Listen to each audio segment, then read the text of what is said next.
Hello! You already save a lot of money every year thanks to our videos, so save on car parts too. Buy them on the Mr. Auto app. Shipping is free. For this operation, get hold of the air filter that you will find in the video description. Turn your engine off, pull up the handbrake, pull on the bonnet release lever and open the bonnet.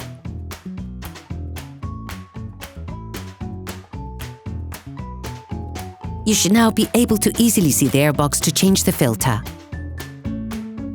Open the flange by pushing down on the spurs located on each end of the cover. Then extract it. Before putting in the new one, it is important to clean off the remaining impurities from inside the filter compartment.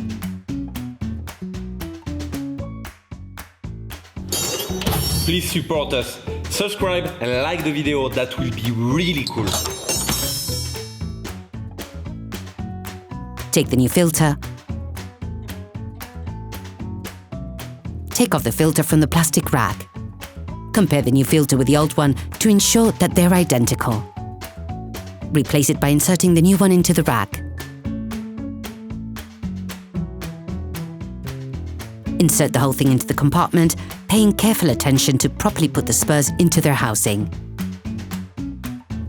Operation completed. Hello! If this video helps you, like and subscribe.